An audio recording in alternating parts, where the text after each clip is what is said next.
Andito po pa si Miss Joey Cruz. Miss Joey Cruz, andito po ba?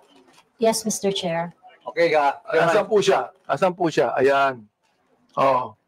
Gusto ko lang po alam nyo, sa totoo lang, marami po akong natatanggap na bashing eh. Hindi ko pinapansin. Hindi ko pinapansin yon. Katulad ni Kabayan, hindi ako naiinsulto, hindi ako nababagabag, hindi ko pinapansin, eh wala namang katotohanan yun eh. Ano? Kaya hindi ko pinapansin yan. Alright. Ngayon, ang gusto ko lang pong sabihin kay Miss Joey Cruz, in one of your blogs in YouTube, you directed this statement sa akin. No? Akin mismo. Unang-una, hindi naman kita kilala. Hindi naman kita kaaway. Wala naman akong ginawang masama sa'yo. Tama ba ako, Mr. Chair? Meron po ba akong ginawang masama sa inyo? There is no personal action. Kaya nga, Mr. Chair, sagutin mo lang ako. Meron po ba akong ginawang masama sa inyo? No, meron ba? Wala? None, Mr. Wala. Wala akong ginawang masama sa inyo, ha? Pinapatunayan nyo yan, ha? Pangalawa, hindi nyo ako kilala. Tama ba, Miss Joey Cruz? You do not know me personally. Correct, Mr. Chair. And Mr. Chair, I do not even know Miss Joey Cruz personally. Am I right? Correct, Mr. Chair. But, you made a statement against me. O ito, babasahin ko ha. O, ang sabi mo, ganito, kung Abante, paswelduhan ka ng taxpayer, gago. Tinawag mo akong tinawag mo akong gago. O, bakit? Ba't mo ginawa sa akin yun?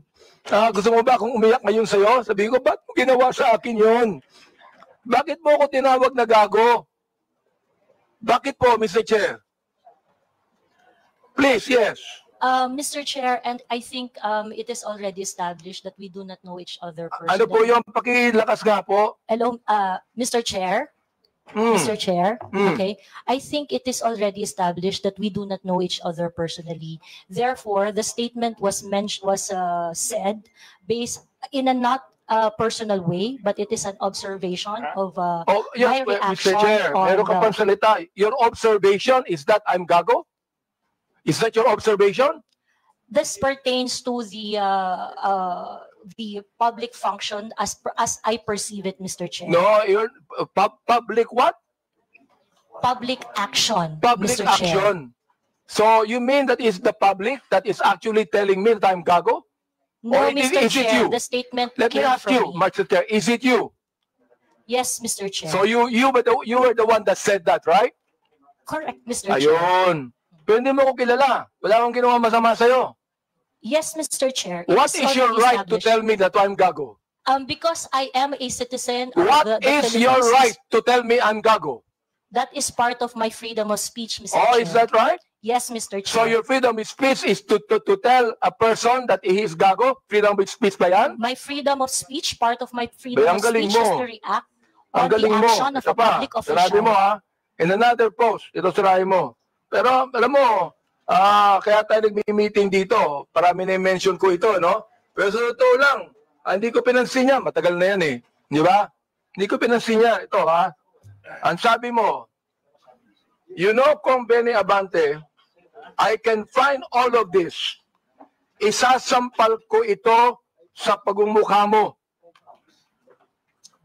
Is that still freedom of speech? Mr. Chair, I am not very familiar. Yes or no, Mr. Chair? Is that still, you think, freedom of speech? When you said, isasampal ko ito sa pagmumukha mo. Mr. Is Chair, that freedom of speech? yes, Mr. Chair. Ganon. Oo. So, ibig sabihin, ganito. If I tell you right now, sasampalin kita, freedom of speech yan. That's part of your freedom, Mr. Chair. Pag sinampal kita, hindi na freedom of speech yan. Of course, sir. It's overt Hindi action na. already. Yes, Hindi sir. na, no? Yes, sir. Oo, ang galing. Mahusay ito. Oo, magaling ka. Oo. Ang sabi mo, I'm going to be Hindi ko masabi to, Mr. Chair. F-U-C-K-E-D. Prepared. Binanggit mo yon? Mr. Chair, Bakit naman? Mr. Chair, Ano may ba I nagawa know kong when kasalanan that post sa'yo? was posted? Mr. Chair. Oh. Mr. Chair, so that I can answer intelligently on the question You of, can, Mr. Chair, may I know you can the date answer of the post? intelligently, I but cannot what you answer. said here, is that intelligent?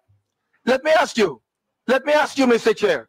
Nung sinabi mo, you know, Convene Abante, I can find all of this, isasampal ko ito sa pagmumukha mo. Is that intelligent? Mr. Chair, I cannot intelligently answer if I do not know when the post was posted. You don't know, Mr. Yes, Chair? Mr. Chair, I think in a day I post maybe 50, Well, you know, 50 posts in a day. I would like to understand, It Mr. means, Chair. Mr. Chair, that you can post something today and you forget that tomorrow. Am I right? That is correct, Mr. Chair. That's very likely. So, pakiklaro nga, Mr. Chair. Ano yung isasampal mo sa bagumukha ko? That is why, Mr. Chair, for me to intelligently answer your question, I need to know when it was posted. Well, we are going to get the date when this was said. Thank you, Mr. You would Chair. be able to know. Thank you. Kaya, pinapa-confirm ko lang yung statement na yan eh. Oh, is ibig sabihin, do you believe, ito hindi ko na sabihin ang freedom of speech. Do you believe that this falls under protected speech? I'm so sorry, Mr. Chair. May you please repeat Do the you question? believe that this falls under protected speech? Mr. Chair, like I said earlier, I would like to know first the context of the post. But rest assured, Mr. Chair, that when I post in my platform, I make sure that it is a reaction on the news or public action. As a political observer, I always practice. Ms. Cruz, is this a political statement? You were saying a political observer. Is this a political statement? Do you believe that using profanities, insults, and malicious accusations online represent fair and respectful, intelligent discourse? Except as part of your statement, Mr. Chair, the malicious imputation you said, I accept that. The rest that you said, yes, it is part of the healthy public discourse. It is part of what, Mr. Chair? Healthy public discourse. O therefore, pag binanggit natin using profanities, insults, and malicious accusations, that is, anong tawag mo doon? Part of the healthy discourse, Mr. Chair. Healthy discourse. Healthy discourse ba yun? Yung Yes, Mr. profanities, Chair. Yes, Mr. insults, and malicious statements, healthy discourse sa yun. Yes, Mr. And that's the Chair. reason why, Mr. Chair, that we should now actually craft a legislation to put a stop to Ms. Joey Cruz, who seemed to be intelligent, and a woman using profanities, malicious insults, saying it is healthy. Yes, Mr. Chair, I stand by my statement. Everything you said, except the malicious imputation, which I do not do, is part of a healthy public discourse. It is part of my freedom of speech. In fact, it is recognized under the Universal Declaration of Human Rights Act that I It is should be able recognized to what? express my opinion without interference. Ms. Joey Cruz, I am the chairman of the Committee on Human Rights, and this is not recognized. Profanities, insults, and malicious words are violation of human rights. You violated my human rights. Mr. Chairman, Mr. Chairman, Mr. Chairman, may I inquire, sino po yung sa tabi ni no resource person? Please identify yourself. Are you the lawyer of Yes, Your Ms. Honor. Cruz? I'm Attorney Mark Anthony Manuel. I'm the counsel for Ms. Cruz, Your Honor. Have you entered your appearance here? Yes, Your Honor, please. So Mr. please Chair. be reminded that you can only give legal advice your client and you ask the chairman. Yes, Your Honor. Please sit not in the resource person at the back. You are not allowed to sit. At the back, you sit at the back. Yes, Mr. Lawyers are not allowed to sit beside the resource persons. And please be advised that as permission by the chairman. Yes, yes. Also sit at Mr. the back. Yes, Mr. Do Chair. not sit beside your client. And rest assured that I am only advising my client as And to then, her so legal ask the rights. chairman the permission before you give the advice. Yes, Mr. Chair. Also sit at the back. Thank you, Mr. Chairman. Thank you, Mr. Chair. Attorney, please comply. Are you through, because no, actually, Mr. Chair, I'm just starting. wait, we are still on the issue of, I would like to finish the issue on Tariela, then we can go back to your interpellation. Honorable Junicio, are you still asking questions? You're done. Honorable Tariela, do you still have any statement to make? Nothing more left from me. Okay, we'll now proceed to the next item on the agenda. This is with regards to the issue on the social media personalities. Mr. Chair, if there are no other congressmen that have questions for our resource person, Commodore Tariela, maybe we can excuse him because he has more important issues at stake, which is national sovereignty. So, kung wala na po magtatanong sa kanya, baka pwede na po natin siya ma-excuse sa hearing na ito. You are hereby excused since there are no more questions. And more on that, there are some resource persons here that I believe wala na mga question ng mga congressman.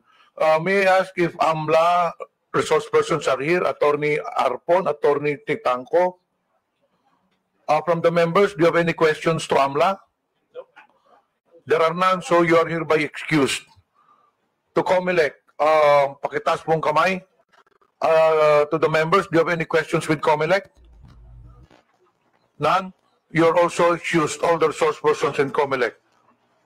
Dun sa mga broadsheets, you're already excused. Dito sa kay Miko David, Digital Marketing Association of the Philippines, I think you can stay put since we will be discussing next the social media personalities. Okay, we'll now proceed on the issue on social media influencers or personalities rather. May I request that all social media personalities take the microphone and introduce yourselves one by one, starting to the nearest to the chairman. Good afternoon, Mr. Chair. I am George Ahmed Paglinawan. I am a lawyer. I am not Ado Paglinawan, the one that was mentioned by the Commodore Tariela. I believe there's another person who is named Ado Paglinawan, and I'm sure that that is not me. Thank you. Okay, next. Yes, my name is Darwin Salcedo, known as Boss Dada in YouTube and Facebook. Next. My name is Dr. Richard Tesoro Mata. I'm a health blogger pediatrician. Next. Good afternoon, Mr. Chair. I'm Glenn Ang Chong, a lawyer, certified public accountant, and former member of the House of Representatives in the 13th Congress. Next, please. Good afternoon, Mr. Chair. And my name is Zain Batalya. I'm the person behind I Am Sean Wayne. Yes. Good afternoon, Mr. Chair. I am Manuel Mata Jr., also known as Coco Locoy in social media. Coco Loco? Coco Locoy, Mr. Chair. Good afternoon, Mr. Chair. I'm former PDEA agent Jonathan Morales. I'm agent Tambayan, Your Honor. So you're now a blogger also, Mr. Morales? Di ba resource person ka sa Senate before? Yes, sir. Mula po nung pinigil yung PDEA Lex, nag-resort na po ako doon sa... You were a former PDEA agent? Yes, Your Honor. Yes, Mr. Chairman. Blogger ka na ngayon? Yes, sir. Okay, next. I am Vivian Rodriguez, better known as Vivian Velez, as my screen name. I was not invited in this committee hearing, but I was mentioned the last time, the last hearing. So Okay. I'm here. Anyway, this is a public hearing. Anyone is welcome to attend the hearing. Next. Good afternoon po, Mr. Chair. I'm Alvin Montero. I'm not a blogger, or I'm not a journalist. Thank you. Good afternoon, Mr. Chair and honorable members of the committee. My name is Claro Ganyak. I'm a retired professor. I'm not a blogger. I'm just express my opinions in social media. Okay. That's it. Thank you, sir. Good afternoon, Mr. Chair. Ako po si Elijah San Fernando, isa pong manggagawa at unionista, kilala sa TikTok at Facebook bilang Eli San Fernando. Next, please. Good afternoon, Mr. Chair. My name is Maria Florinda Princess Duque, or better known as Pebbles Duque. I am now a law student. Next, please. Good afternoon, Mr. Speaker. Mr. Chair, sorry. I'm Dr. Ethel Pineda Garcia. Okay. I think there are some vacant seats. Pwede na pong kunin yun. Yes. I am Trixie Cruz Angeles. I'm a lawyer. Next, please. May I continue, Mr. Chair? Wait, meron pa yata dito. So, kompleto na po ba ang mga social media personalities? Who is Vicente Cunanan? You're also a social media personality? Okay, so you can now proceed with your interpellation. Thank you, Mr. Chair. Again, Ms. Cruz, do you believe that freedom of expression is not absolute? Yes, Mr. Chair. You do. Of course, I'd like to ask the other bloggers if they also believe that. Yes, Mr. Chair. You also believe that? Okay. Sir, Now, there's always a limitation. Ms. Cruz said, yung kanyang statement sa YouTube, no? Na profanities, insults, malicious is a healthy discourse. Gusto kong tanungin yung mga vloggers natin, do you agree with her on that? Yes. That profanities, insults, and malicious accusations is a healthy discourse and a part of the freedom of expression? We would like to ask every blogger to answer me yes or no if they believe in that. Mr. Chair, can I be recognized? Yes. Mr. Chair, no other than the highest court of the land has repeatedly said na hindi po masama ang pagmumura, lalong-lalo na sa mga pampublikong opisyal, especially kung ang pinatutungkulan po ay yung official functions nila. Not the person, but their official functions, Mr. Chair. So yun po ang paninindigan, lalong-lalo na po namin bilang mga manggagawa, dahil kahit meron pong TikTok, Facebook o social media, sa komunidad po, yan ang lengguwahe ng mga manggagawa at ordinaryong Pilipino na nagagalit. Hindi po kasalanan ng mga vlogger o ng mga gumagamit ng Facebook, TikTok, X o kung ano pa mang social media platforms kung bakit merong ganito na mga pagmumura o profanities. Ito po ay lengguwahe ng mga manggagawa at ordinaryong Pilipino na nagagalit. Mr. Elijah, hindi ko binabanggit yung lingwahe ng ordinaryong Pilipino. Ang binabanggit ko, lingwahe ng vlogger. Hindi ka ordinaryong Pilipino. Mr. Chair. Tatandali lang, kasalala pa ako eh. Alright. Hindi ka ordinaryong Pilipino. Tama, mali? Ordinaryong Pilipino ako, Mr. Chair. Hindi ka ordinaryong Pilipino. Vlogger ka eh. No, manggagawa ako, Mr. Chair. Lahat pa ng ordinaryong Pilipino, vlogger? Mr. Chair, manggagawa ko ako na may platform ho. So, ordinaryong Pilipino ho, Mr. Chair. Mr. Chair, point of order. We have our rules here. I think the resource person cannot answer without being recognized by the chair. Sorry, Mr. Chair. Okay, to all reminder to all resource persons, let the interpolator finish his line of questioning in his statement, and resource persons can only talk when the chair recognizes them. Okay. Nabanggit mo kanina na yung profanities, yung insult, yung malicious accusation, kung yan ay sinabi sa kanyang, ang tawag doon, functions bilang public official, okay yun. Yung sabi mo, di ba? But not on a personal basis, correct? Yan. Yes, Mr. Chair. Sabihin natin, naniniwala ako dyan. Pero, hindi naman niya sinabi yan sa akin on my public functions, official functions. It is a personal accusations on me. Mr. Elijah. Mr. Chair, can I be I cannot speak on behalf of Ms. Joey, Mr. Chair. Inaano ko lang yung sinabi mo. Yes, Mr. Chair. Okay. Now, I'd like to ask Ms. Joey, Ms. Cruz, are you insulting me on my public official functions or it is a personal accusation on me? It's not a personal accusation, Mr. Chair, and I think we have agreed early on that we do not have any personal relationship. Yes, That that's is right. just- Pero ito, ang sabi ni Elijah, okay lang yon kung yan ay sinabi in my official functions as a public servant. Alam mo ba yung official functions ko?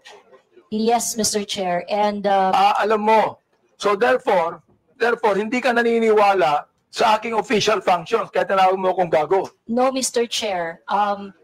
The observation that I uttered to describe your performance of your official action, that is my observation. That is what I felt. Well, inobserbuhan mo ba yung aking official functions? Yes, Mr. Chair. Inobserbuhan mo I watch your hearings. Since I won in 2019? No, Mr. Chair. I closely monitored your performance as a congressman in the 19th Congress. And you hated me for that? No, not really, Mr. Chair. Just in the binanggit mo 19th sa akin Congress. gago, so you hated me, Mr. Chair. Ano ba ibig sabihin nun? Binanggit mo, gago ako. Binanggit mo, isasampal ko ito sa pagmumukha mo. Binanggit mo, I'm going to be... Hindi ko babanggit eh. Okay. If you prepared, binanggit mo yun eh. Oo. Therefore, you hated me. Hindi pwedeng sabihin mo sa akin na you love me. Is that the person that you said that you love me? I love you and because of that, isasampal ko ito sa'yo. May I respond, Mr. Chair? Yeah, go ahead. Sige, Mr. Chair, go ahead, respond. At the very most, I do not like your performance as a member of the 19th Congress. But hate is such a powerful word because we established earlier that we do not have any personal relationship or any personal Mr. Chair, binanggit mo yung human rights. Yes, binanggit Mr. mo yan kanina, di ba? Correct, Mr. Therefore, Chair. Mr. Chair, you violated my human rights.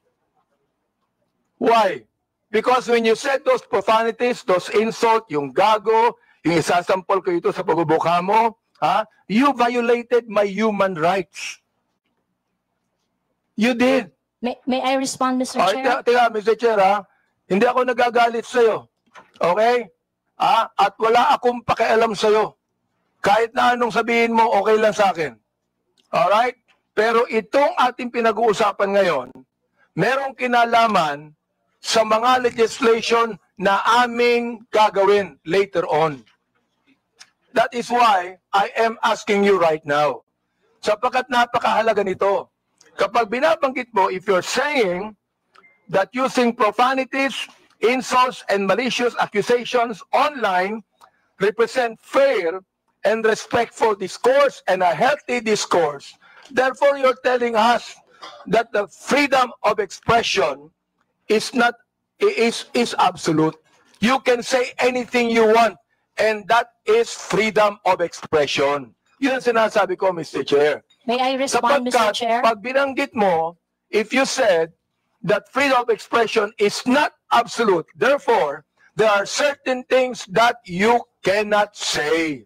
Yun ang ibig sabihin ng freedom of expression is not absolute. May limitation yun. Di ba? Oh. Go ahead. You can answer now. Okay, thank you very much, Mr. Chair. Mr. Chair, in the universal thoughts and ideas, there would always be a limitation. The freedom of speech is not absolute. And the limitation of freedom of speech is well defined. Under the law, under the jurisprudence, there are things that you cannot say. There are things that Mr. Chair, you what cannot... jurisprudence are you talking about? Supreme Court decisions, Your Honor. Can you tell me what law? Example of law that limits your Yes. freedom of expression. For Can you example, tell me Mr. the Chair, jurisprudence? yes, Mr. Chair. For example, Mr. Chair, there is I cannot specify the specific law, Mr. Chair. There is a law on libel. Yeah, law There on is a libel. law on slander. There is a law. Is it okay, Mr. Chair, if I give my example? Okay, thank you very much. One example, and I think this example is very demonstrative, is very illustrative of the limitation of freedom of speech. Right now, it is election, midterm election, and it is not allowed that people are going to campaign on the day of the election day. That is a clear prohibition to express on the part of the citizen to say whatever they want to say on that Teka, election day? Mr. Because Chair, ano po ang connection nung binabanggit mo? I'm asking you about the jurisprudence. I just told you that there is a law against on libel, on cybercrime. What you said today is libelous. What you said here is libelous. Why? Mr. Because Chair. there is a malicious intent. When you use profanities, when you use the word gago, there is a malicious accusation, and that is libelous. Mr. Chair, if if that is your assessment of And that kind of listen, statement, you not will only have your... libelous, Mr. Chair, dali lang ha, not only libelous, ha, that is also unjust vexation on my part. May I respond, Mr. Chair? Go ahead. Okay, Mr. Chair, if you think that you are violated by my exercise of my freedom, you would have your right and No, be no, in court Mr. Chair, so that, don't so worry. that the maliciousness of Mr. that Chair, statement don't can be worry. I'm sorted not out going in the to charge proper you in court. authority. Don't worry. I'm not going to charge you. If I charge you in court, matatalo ka eh. Pero hindi. Oo. Unjust vexation to. Alam niyo ba yan? Are you a lawyer or not? I am not a lawyer, So Mr. therefore, Chair. you should know this. The thing is this, pero wag kang mag-alala. Hindi ako magdidemanda sa'yo. Do you know why? You're not important to me. Alright? Ang dahilan lamang, kaya natin ginagawa ito, para magkaroon kami ng idea kung anong legislation ang nais naming gawin. Pero ikaw, you are not important to me. Alright? Oo. Thank you, Mr. Chair. Yan. Kaya, huwag kang mag-alala. Hindi ako kailanman magdidemanda sa'yo. Alright? Oh. Tumatawa ka pa eh. Thank you, Mr. Chair. Natatawa ka sa akin eh. No, Mr. Chair, I am expressing my gratitude, Mr. Chair. Ganun ba? Mr. Chair, tumatawa ka and you're expressing your gratitude by your sarcastic laughter? I am not laughing, Mr. Chair.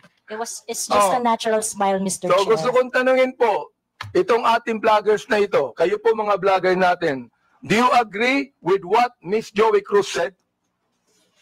Every one of you could be able to answer, if you agree. I have a lawyer there. Attorney Trixie.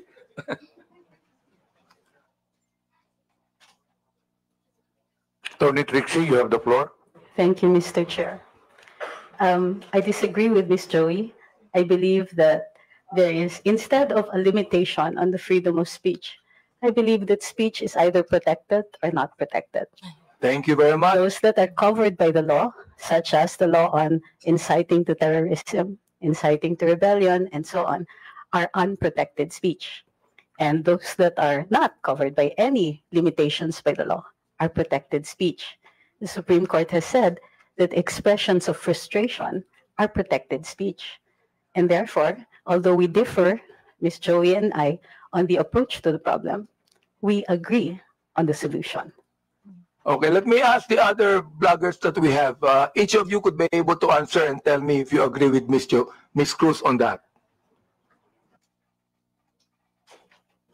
Your Honor, Mr. Chair, I am Dr. Mata. I'm a bit forgiving on those things sometimes, Mr. Chair, because sometimes people are so expressive that we tend to say things. And I could cite, Mr. Chair, your example on the last hearing. You mentioned something as well.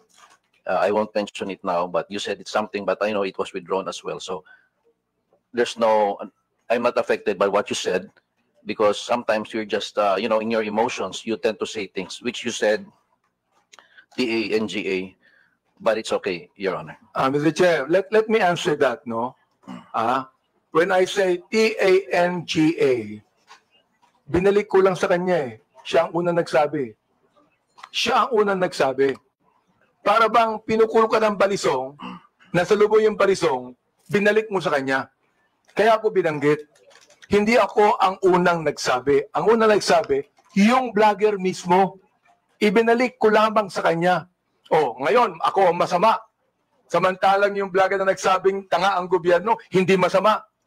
Nung ako ang nagsabing tanga, ako naman ngayon na masama. Ano ba talaga, Mr. Chair? Yes, Thank you for your explanation on that, Mr. Chair. Mr. Chair.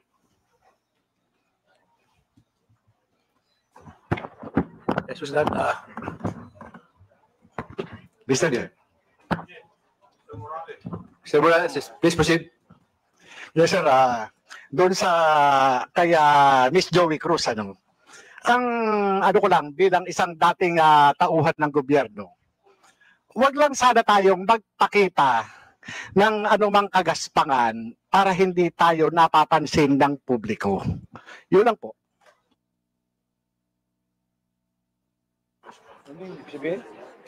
Huwag lang magpakita ng kagaspangan para hindi makita ng publiko. Yes, Your Honor, Mr. Chairman. Yun lang po. Kasi kung magpapakita tayo ng kagaspangan at makikita ng publiko yung hindi na ayon na kilos ng isang public official, talaga makikita po tayo. At yung mapapansin ng publiko. Huwag naman sana tayong masasaktan. Sinong tinutukoy mo, Mr. Chair? Your Honor, yun pong mga gumagawa ng kagaspangan. Yun po yun. Sino nga yung tinutukoy mo? Hindi ko po alam. Siguro po, maaaring kayo po, Your Honor, mawalang galang na po, nasa inyo po yun kung sino po yung mapapatungkulan doon. Mr. Chair, ano ba yung kagaspangan na narinig mo? Sino nagsabi ng kagaspangan? Your Honor, ito po, bilang isang dating tauhan ng gobyerno, nagiging maingat dapat ang isang tauhan ng gobyerno habang siya ay nanunungkulan. Katulad ng pagnanakaw, pag-aabuso sa tungkulin, pagmamalabis. Yan po yung isa sa mga dapat na tinitingnan natin. At kung tayo man ay tauhan ng gobyerno, dapat ginagampanan natin ng buong husay, buong giting. Tulad ng mga alagad ng batas na handang ialay ang sarili niyang buhay para lamang doon sa sinumpaang tungkulin. Mr. Chairman. Mr. Chair, tama yung binanggit ni Mr. Morales tama Pero ang tinatanong ko sa iyo, nag-a-agree ka ba sa sinabi ni Miss Cruz? Saang particular, Your Honor, Mr. Chairman? Hindi ka pa na nakikinig sa akin Bira naman buhay ito. Pagpaumanhin niyo po, Your Honor, at nangati po yung aking binti, maaring hindi ko po wala kang napansin. karapatang magsalita kung hindi mo narinig lahat ang mga sinabi. Yun pong narinig ko. Very clear po. Very narinig. clear, Mr. Chair, ang sinabi ko. Kanina, pinag-uusapan natin yung lahat ng mga binanggit ni Miss Cruz. And I'm asking you now, kayo mga vlogger. Oo. Mga objective naman kayo, di ba? Ano ang palagay nyo rito? Palagay nyo ba na itong malicious, ulitin ko para malaman mo, itong malicious, profanities, at insults, accusation na ibinigay po ni Miss Cruz, ay kasama po yan sa tinatawag nating protected discourse o kaya naman healthy discourse or freedom of expression?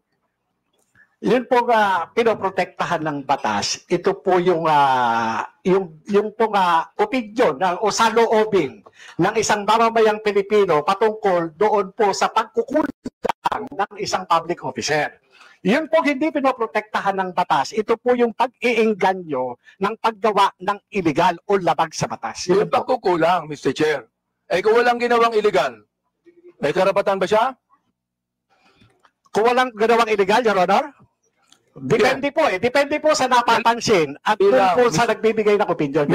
Miss Joey, meron po ba akong ginawang illegal? Meron po ba? Nothing that I said in wala akong ginawang illegal. Meron ba akong ginawang immoral? There are things that I may not agree. You may not agree, that's fine with me. Yeah. Pero ang tinatanong ko, meron ba akong ginawang immoral? Differences I in agree values, that there Your are some Honor. things that you do not agree. Okay lang yun sa Differences in akin. values, Your Honor. Di ba? Pero wala akong ginawang immoral o illegal. You said that yourself. So therefore, anong ibig sabihin ng profanities, insults, and malicious accusations you gave to me? Yun ang tinatanong ko. May I answer, Your Yeah, Honor? go ahead. Okay. First of all, Your Honor, I would just like to take exception once again that I never agreed to anything, any statement that is malicious as part of freedom of speech. It's not. What I said are not malicious. Those are observation on my end, and the profanity is part of part of my expression of discontentment, disgust, because my expectation for a public officer is not Therefore, met. Mr. Chair, when you're saying that a public official who is not doing anything illegal or immoral, and you said something malicious, insult and profanities, Again, that is your observation. And you have the right to say that. Again, Mr. Chair, I am taking exception on the malicious statement. My statements are not malicious because my statements are always pertaining to the exercise of the public duty of the officer I am responding to. So therefore, or when you reacting said to. gago, that is not malicious. That is not malicious, Mr. Chair. Ah, okay. That is not malicious, ah? Yes, Mr. Chair. Oo. Pero ako, Miss Cruz, kahit kailan, hindi naman kita kilala, hindi ko alam ang ginagawa mo, wala akong karapatang tawagin kitang gago. And I respect your opinion, Mr. Chair. Not my opinion. That is my belief. I Iba yung respect your opinion, belief, Mr. iba Chair. yung belief. Okay. I'd like to ask the other blogger if they agree with Miss Joey on that. Una po, I agree po na this is not malicious kasi na-establish na po na hindi po namin kayo kilala personally. And kung sabihin namin mahal namin kayo, it is because of your work as public official. Hindi po ibig sabihin mahal po namin kayo bilang kung ano pa man, malisyoso. And when we say we don't like what you are doing, it is also not malicious. It pertains to your job as a government official. So I think magkaiba din po kasi yung sukatan sa public official and also private citizen. So I think it's important for us to understand the difference of and the limitation doon sa public official and sa private citizen. And I agree po. Lahat po ng sinasabi namin sa inyo, because we don't know you personally, are not malicious. It's not personal. It's about your job lang po. Sometimes, Mr. Chair, I'm not onion-skinned. Ayan, kilala ako ni Congressman Glenn. Oh, kaibigan ko yan. I'm not onion-skinned. Ang ibabagit lamang natin dito is how do we limit this? How do we regulate this? Yun ang aming inaanong batas. How do we regulate this kind of statements? Na masyadong personal to eh. Iba, hindi ko na nga pinapansin eh. Oo. Kung hindi lang binigay sa akin itong mga bagay na sinabi eh, makikita ko ba to? Hindi ko nakita to eh, Miss Joey Cruz eh. I don't even care about that anymore. Hindi ako apektado dito eh. Di ba? And the thing is this, kayo makakatulong sa amin for us to be able to craft a better legislation to what? To tell you that the freedom of expression is not absolute. Yun ang nais naming sabihin dito. Oh, so, yung the rest of the bloggers, if, yes, Attorney Glenn, go ahead. Thank you, Mr. Chair. While we recognize the plenary power of this Congress to enact legislation to limit freedom of speech or expression, I would just like also to exhort the members of Congress, the honorable members of Congress, to remember that the exercise of free speech, I mean, public officials should not be onion-skinned. I know hindi po kayo onion-skinned, Congressman Honorable Abante. Public officials should not be onion-skinned, and that free speech serves as a scalpel that removes the abscesses of officialdom. I quote the jurisprudence. I mean, it's a landmark decision of the Supreme Court. So we have to make a tight balance between limiting the freedom of speech and, of course, when it comes to public acts of public officials. Yun na po, Mr. Chair. May we hear the others, Mr. Chair? Go ahead. That handsome man right there. Ako po, Mr. Chair. May I be recognized po? Mr. Chair, sundan ko lang po yung binanggit po ni Attorney Trixie about protected speech. I don't know the specifics of what Ms. Joey said. Be that as it may, Mr. Chair, kung yung pong mga binanggit niya ay nakapatungkol po sa official function, then it is warranted. If it pertains to the personal po na buhay, then it is unwarranted. Naiintindihan po namin yung predicament, Mr. Chair, ng mga congressman natin, ng mga public official natin na talagang nasa scrutiny ng taong bayan. Pero hinihingi rin po ng taong bayan, lalong-lalo na ng mga manggagawa, ang pag-intindi po ng ating mga congressmen doon sa kung ano yung nararamdaman at ano yung pakiramdam, emosyon ng mga tao patungkol doon sa function po ng ating mga public official. I believe yung mga binanggit po ni Ms. Joey, it is part of protected speech. And I think doon po pwede tayong magkaisa. That's all, Mr. Chair. Meron pa. Yes, Ms. Mr. Chair, good afternoon po. Yung tungkol po sa sinabi ni pagsasamahin ko na po yung tatlo, no? Ni Ma'am Joey, ni Attorney Trixie, at saka ni Sir Elijah. Kami po na mga content creators, nasa public eye din po kami, gaya po ninyo. So, whatever content or opinions that we also post online, nakaka-receive din po kami ng mga gaya ninyo na masasakit na salita. Kaya naiintindihan po namin kung saan din kayo nanggagaling. However, ang difference lang po natin, ang atake sa amin personal, ang atake po sa inyo, on your official function. Ngayon, ang masasabi ko lang po siguro pagdating sa bagay na yan, kami po, pinapabayaan po namin yung mga haters namin at saka bashers to air out what they think and feel about what we say. Hindi ko naman din po sinasabi na dapat ganun din po kayo. It so happen lang that sa inyo po, pagdating sa mga nasasabi nyo po, sa mga press briefing nyo po, sa press con niyo, or even sa mga pinapublish sa news, ang sa aming mga content creator, naka-anchor kami lagi kung ano lang po ang nasasabi ninyo. Mr. Chair, Ms. Batalla, Yes, po. gusto ko lang pong banggitin din, no? Alam mo, natanggap ko itong mga bagay na ito since Quadcom days eh. Hindi ako binabas ng sino man bago ang Quadcom. Bakit kaya? Di ba? Share if I mean, hindi ako nababas eh. Oo, ngayon lang talaga. Hindi ko alam kung bakit eh. Oo, yun ang gusto kong sabihin sana sa inyo. Di ba? Yes, Manuel Mata po. Mr. Yes, Chair, Mr. Mata, yes. that is exactly the point kung bakit hindi po tayo nakafocus dapat dun sa mga protected naman na speeches ng mga tao. But the reason of frustration, ano po yung context bakit po nasabi yun ni Ms. Cruz? Para alam po natin kung bakit siya na-frustrate, bakit niya po nasabi yun, and yun po yung masolusyonan natin. I think dun po sana tayo nakafocus, and I think yun yung rason kung bakit sinasabi ng batas natin na dapat hindi onion skinned yung mga government official para nakafocus tayo doon sa totoong problema and cause of frustration ng mga tao. Mr. Chair, sinabi ko na hindi ako onion skin, di ba? Yes po, Mr. Chair. The fact that you are here talking with us with this kind of respect is, I agree. Kaya Mr. Chair, hindi ko talaga, since the time na yung Quadcom, hindi ako nagsalita ng anuman sa inyo o nag-vlog sa akin. Miss Joey, hindi ka nakarinig sa akin anuman salita, di ba? Miss Joey, you have never heard me say anything against you or about you. Am I right? Yes, sir. Yes, Mr. Chair, we do not know each other personally. Ayun. And then, ganito, I have never said anything about you nor anything that you have said against me. Am I right? Sorry, Mr. Chair?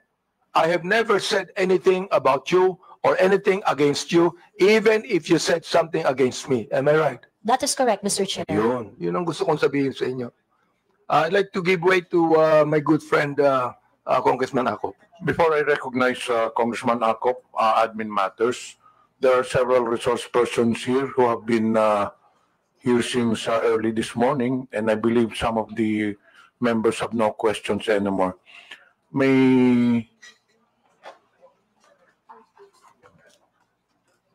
Andito po ba si Attorney Kirsten Bautista? To the members, do you have any questions with regards to the Department of Justice? Meron po ba tayong tanong sa Department of Justice? Lagay ko meron po, Mr. Chair. Okay. Sa BIR, may tanong pa po ba tayo? I do have some questions to the BIR, Okay, Mr. Chair. later. Okay. Andito pa po ba ang BIR? Okay. So, hindi pa pwede po kayong umalis. Okay, sino pa ba ang... Sa NBI, may tanong pa po ba tayo? Ha? Do you have any questions sa NBI? Kayo? Baka meron pa, Mr. Chair. Bonus Okay. Sa PNP, meron po ba kayong tanong sa PNP? Yes? Okay. What about sa KBP? Kay Attorney Rodolfo Larban, who is a KBP legal counsel, and Attorney Mark Tolentino. Do you have any questions with KBP? But of course, you are free to stay, no? If you want to stay. May tanong po ba tayo sa KBP? Wala?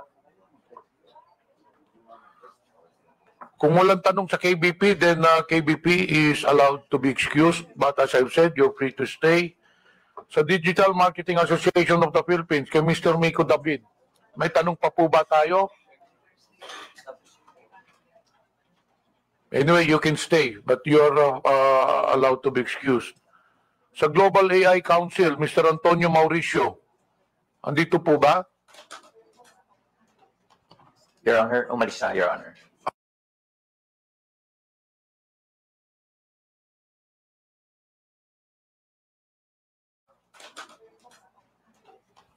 Your Honor, umalis na, Your Honor.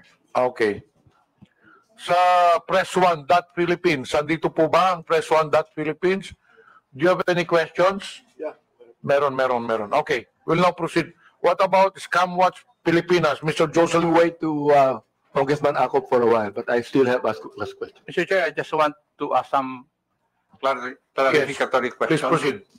Kung sino po yung nagsabi na dapat maintindihan po natin yung mga tao na because of their frustration ay nakapagsasabi po ng hindi tama.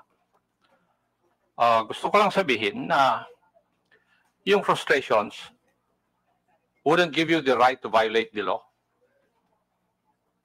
Hindi po nakapagbibigay ng karapatan sa isang tao na mag-violate ng law because of his frustrations. Because there are avenues, legal or provided by law, para ma-express nyo yung frustrations ninyo.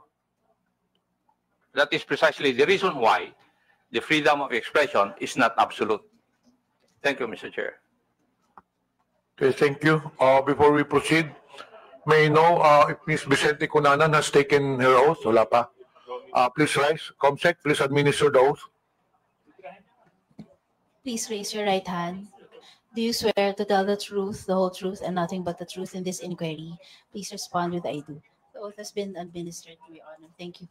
Honorable Abante, you have the floor. Mr. Chair, meron po bang ibang vloggers na gustong magsalita tungkol dito? Do you have any statement to the social media personalities regarding the issue on Ms. Cruz? Ms. Cruz, just curious, are you a voter of Honorable Abante? No, So Mr. you're not a Chair. registered voter in the district of Honorable Abante? No, Mr. Chair.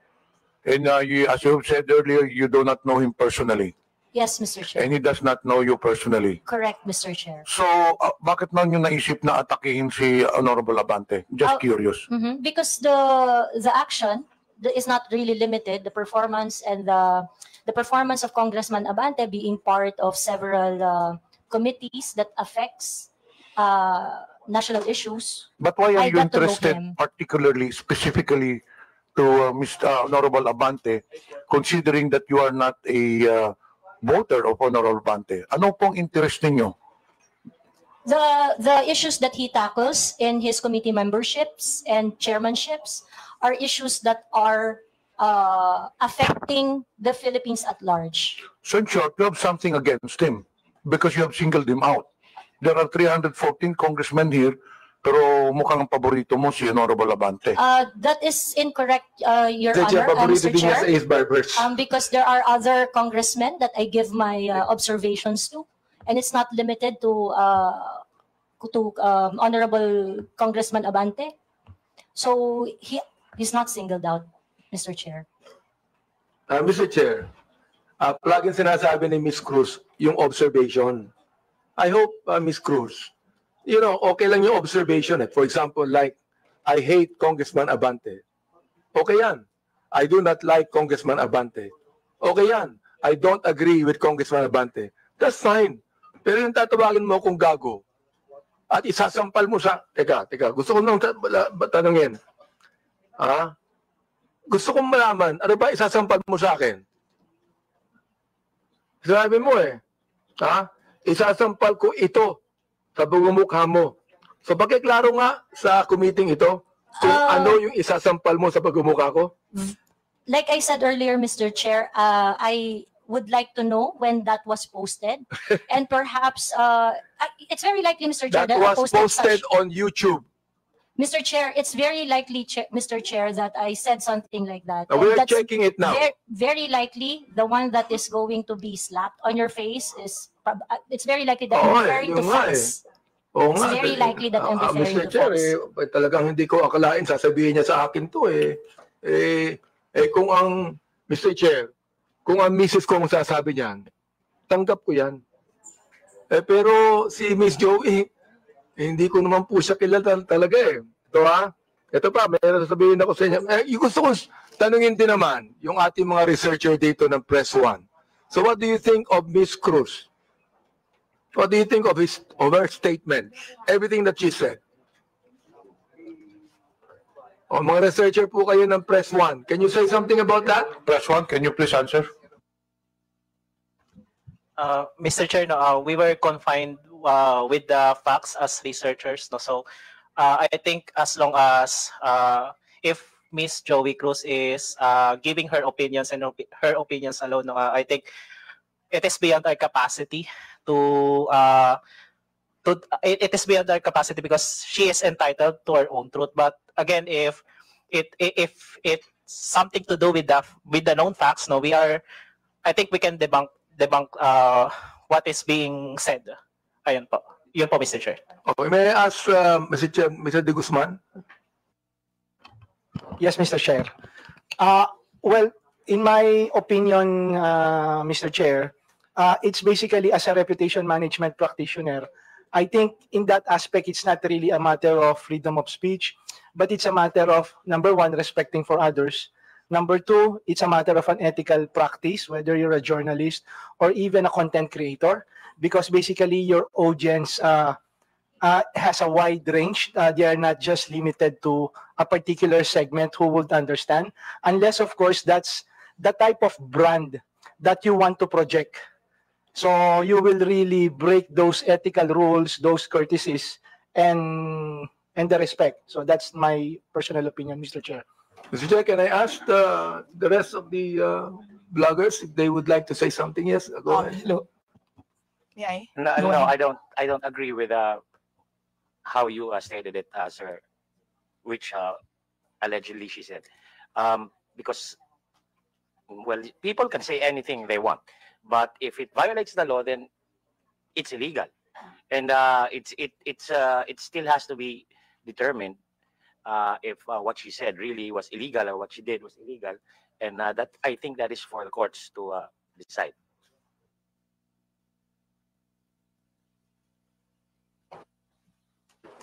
I think we have already heard the other Mr. Chair. bloggers. Those who wish to make a statement, you can do so. But to those who have already made their statement, pwede na siguro yun. Mr. Chair, Permission to speak. gusto ko lang pong sabihin kay Miss Joey, yung batas tungkol sa unjust vexation. Supreme Court has defined unjust vexation as any human conduct without violence that unjustly annoys an innocent person. Yan. Yan ang batas. Oh, the elements of unjust vexation are: there is human conduct that unjustly annoys or irritates another person. Such human conduct was not attended with violence. Such human conduct caused annoyance, irritation, torment, distress, or disturbance to the mind of the person to whom it is directed. An offender acted with criminal intent. That is what unjust vexation is, Ms. Cruz. Oh. If I say, Ms. Cruz, I was irritated by what you said.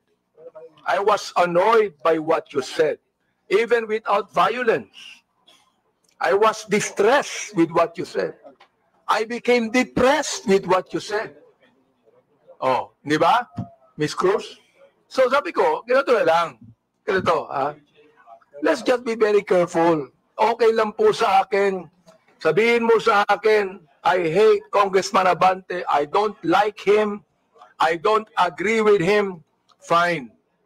Pero yung babanggitin mo dito, gago ako, isasampal ko ito sa pagmumukha mo, I'm going to be FUC prepared. Ay nako, palagay ko, very irritant yon sa pinagsabihan mo. Tama ba ako, Mr. Joey Cruz? May I respond, Mr. Chair? Go ahead, sige. Thank you. Mr. Chair, I understand that it may come across as something that you may not feel comfortable with what I said and things like that. And again, if you feel that you are aggrieved with what I said, I will welcome any action remedies from your end. No, on the other hand, Mr. Chair, you would welcome what? You would welcome what? Any remedy that you may seek, Mr. Chair. Any against legal me. action? Is that what you're saying? That is Mr. correct. Chair? Any remedy, not limited to legal action. No, Mr. Chair. I'm not going to resort to any legal action anymore. Ha? Bakit? Magbabayad ka pa ng abogado mo. Maglilitis pa tayo na matagal na panahon. That would also be irritant to you. You do not want that to happen to you, am I right? Huwag mo sabihin Mr. sa akin Chair. that you welcome any legal action. If you, because you enumerated the elements of jurisdiction, Siguro, Mr. Chair. ang pinakamagandang sabihin mo sa akin because I'm annoyed, mag-apologize ka sa akin. Kapag ka sinabi mo ito, hindi ba? Ngayon, kung ayaw mo, okay lang sa akin. Ayaw mo, okay lang. Walang problema doon, Mr. Chair. Walang problema We can doon. agree on that, Mr. Chair. That, makikita nyo na lang na we are going to craft legislation that would actually regulate what our bloggers is trying to say. Let me ask our DOJ people, ano ba ang palagay nyo? Sinabi ni Ms. Joey Cruz. Nandiyan ba po ng DOJ? Mr. Chair. Go ahead. Mr. Chair, right now, the only legislation we have on malicious statements being made is on libel under the revised penal code and on RA 1175 on online libel. All right. Salamat po.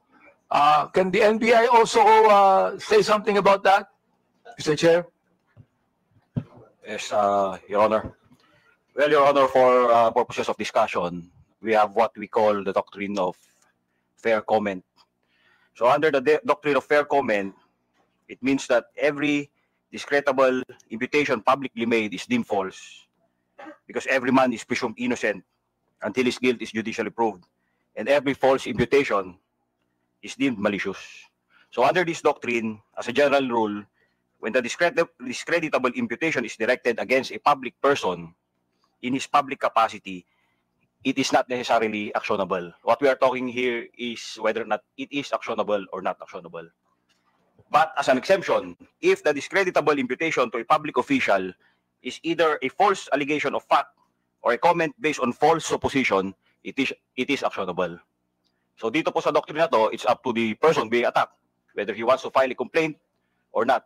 If he wants to file a complaint, then evidence must be submitted in order for the prosecutors to assess the evidence as well as the court kung sasampa man dito sa korte. Thank you, Mr. NBI. I'd like to also say, sapagkat marami ring bashing ang binigay ni Ms. Cruz kay Congressman Ace Barbers, di ba?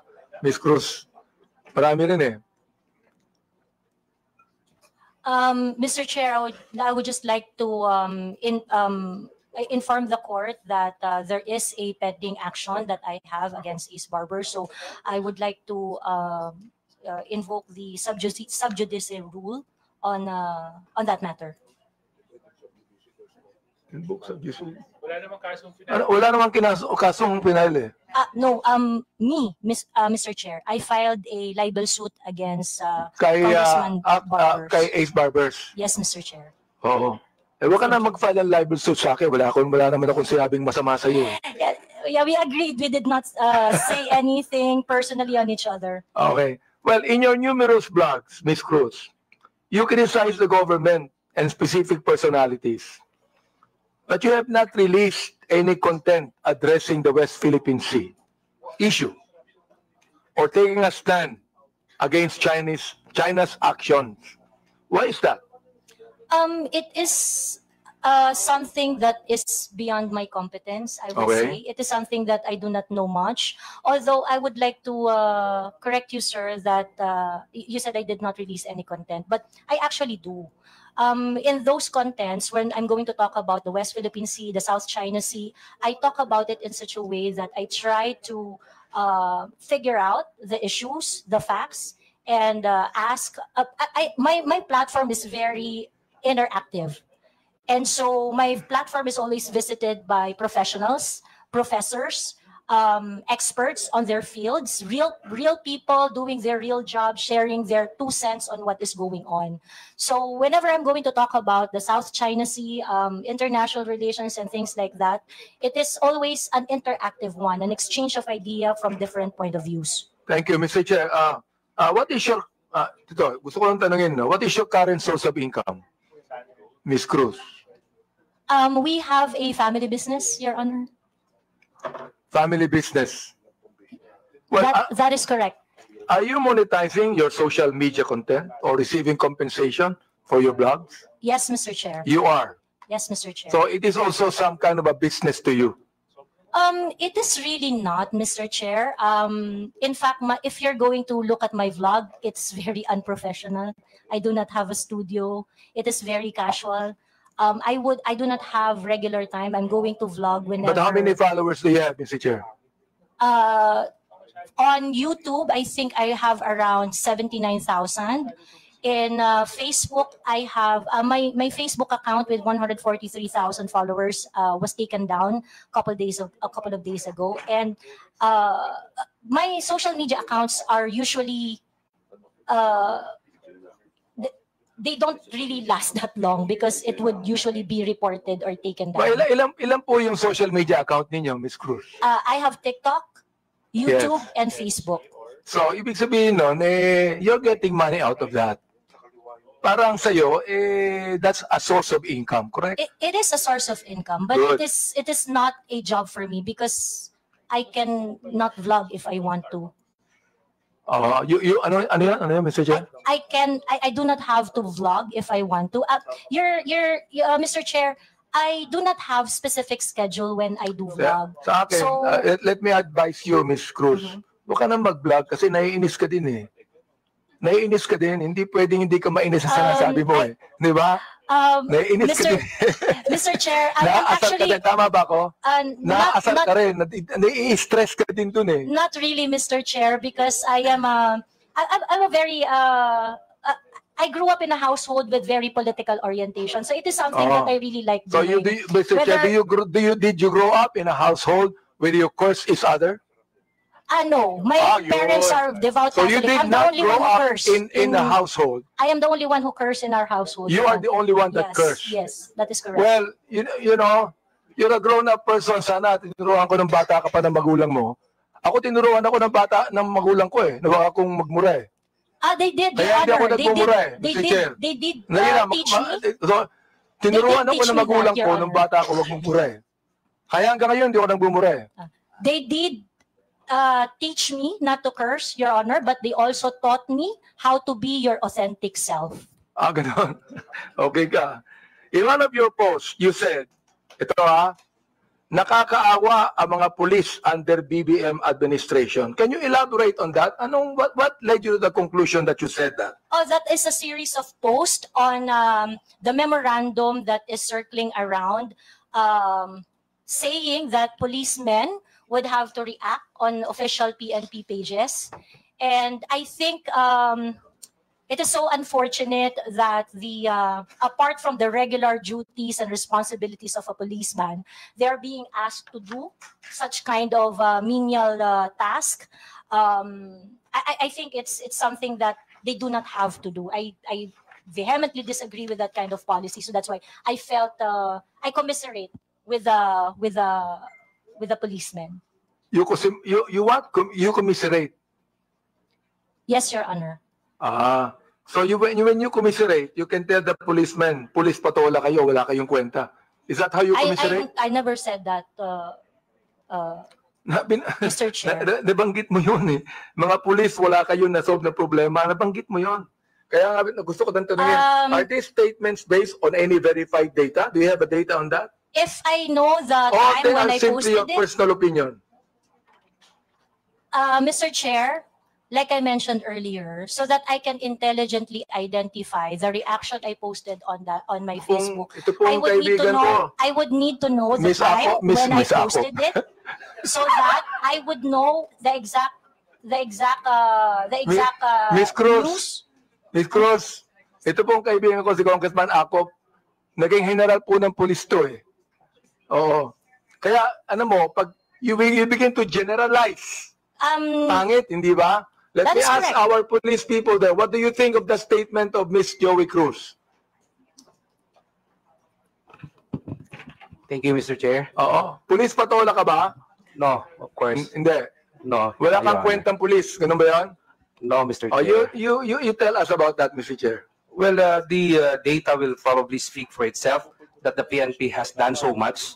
And I think that was the statement of Ms. Cruz, but the numbers will really speak for itself, Mr. Chair. Okay. Now, ito na lang, no? In your other blog, Ms. Joey, or post directed against the Quadcom, mga members tungkol sa pag-iimbestiga over vloggers spreading fake news.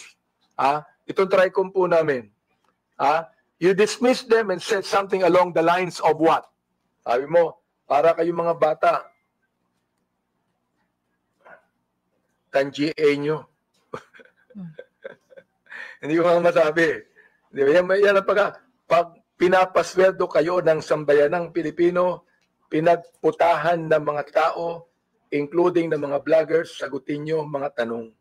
Do you confirm this statement? Yes, Mr. Chair. Why did you say that? Because in any rants or bashing or issues I raised in my Facebook, I never really got a response. So pakiklaro mo nga yung sinabi mong pinagputahan ng mga tao. Will you please make it clear to us, anong ibig sabihin nun? Hindi ko alam ibig sabihin nun eh. Yes, I will explain, Mr. Chair. Yes, please. Pinagputahan ng mga tao means pinagtrabahuhan ng manggagawang Pilipino ang nagpapatakbo ng bayang ito, ng kongresong ito. So therefore, the public officials should listen when there is a grievance being raised, petition being submitted by the people, especially when they are expressing dismay or standards not being met. Pinagputahan ng tao means pinagtrabahuhan ng matindi ng mga tao. Yung, Mr. Chair, yung mga taong nagtrabaho, tinatawag mong PUTA. No, Mr. Chair. Ayun ang nabanggit mo eh. Mr. Chair, sa Katagalugan po, ang ibig sabihin po niyan, dahil nga po ang tao ay nagtatrabaho, ang isang hardworking na tao ay nagtatrabaho ng long hours, they would always express ng frustration dun sa kanilang pang-araw-araw na challenges. So that is why, ganun po ang Bulakenyo po ako, Mr. Chair. I would just like to inform so that you would also have a proper context on my vernacular. Mr. Chair, marami kong kilalang Bulakenyo na hindi ganyan ang mga salita. Kaya marami rin po. Please, wag mong banggitin ang pagiging Bulakenyo mo dito. Baka sabihin po ng mga Bulakenya, lahat yan, ganyan ang salita nila. I am under oath, Mr. Chair. It is like that. Mga disente po ang mga Bulakenya. Bulakenya po ako, sir. So I can speak for my people. Isa ka, Mr. Chair, sa Bulakenya hindi disente. Now ito last question, Mr. Chair. Yes, can you wrap it up? We still have other issues. Given your consistent use of offensive language, not only against me, against others, for example, personal insults, unfounded allegations, you cannot even verify it with your data. Do you believe your actions are still protected under freedom of expression? I take exception, Mr. Chair, Or on have you crossed the alleging line unfounded accusations because Or have you crossed the line into abuse of your right? I understand my right, Mr. Chair, and I understand that I have no right to abuse my right. Good. So ibig sabihin doon, you have no right to use abusive language against a person you do not even know personally. Using profanity is not necessarily abusive, Mr. Chair. Well, you made that in a personal way. So let the people judge it, no? Because Correct, a lot Mr. of people Chair. are watching Agree. now. Let the people judge Mr. it. Chair. So siguro, yun na lang, Mr. Chair, ang mayatanong ko kay Ms. Joey, siguro ngayon, makakilala na kami ngayon, siguro magiging close na kaming dalawa.